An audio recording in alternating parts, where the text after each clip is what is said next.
Going on that, in fact, we have Sudarshan joining in to tell us why Bharat Forge is in focus. That stock is gaining today. Sudarshan, over to you.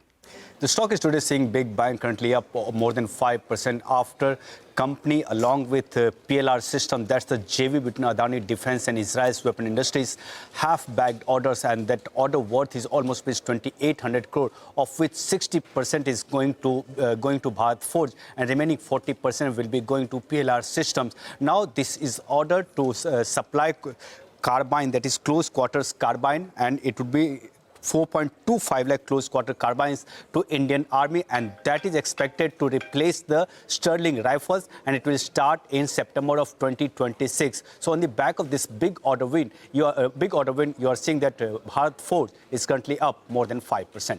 Absolutely. On the back of this order win, 5% gain. Thanks for that, Sudarshan. But let's move on and talk about a stock that's not doing so well today. That's NMDC. And this is after a company has cut iron ore prices. Nigel is here to give us more details on this front. Nigel, over to you. Well, that's right. NMDC has gone ahead and they've cut their lumps as well as fines prices by around 500 to around 550 rupees on a per ton basis. Remember, the street was bracing for this sort of a cut. However, the quantum is larger than what was expected. So the street was working with roughly around 200 to around 300 rupees per ton in terms of a price cut. However, 500 to around 550 rupees, that's a negative surprise. I had spoken to JSW Steel a few days ago, and they had suggested that they're expecting prices to soften as well. So it works in their favor. However, for NMDC, the strategy seems to be they're going for volumes now. And that's why they've reduced pricing by such a large extent. Keep in mind, a miner like Lloyd Metal is going to be going ahead and supplying higher amount of iron ore into the market because they've got permissions to ramp up capacity substantially. So for the time being, it appears NMDC, they've cut prices, which the street has viewed negatively because it's larger than expected, but they're going for volumes, and that seems to be the focus as of now. Back to you. Okay, all right. Thanks very much for that. Well, Sudarshan, back to you. You're looking at United Breweries. It's in focus on the back of Heineken India's Q3 update.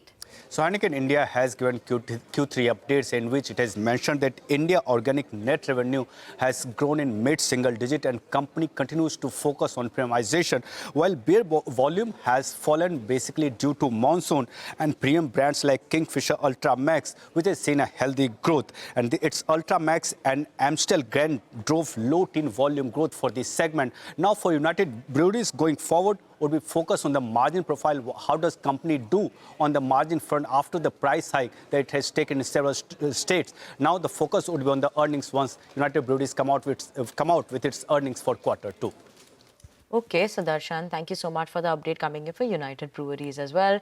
But on that note, we're going to actually slip into a very short break. Don't go anywhere. We'll talk more about the markets on the other side.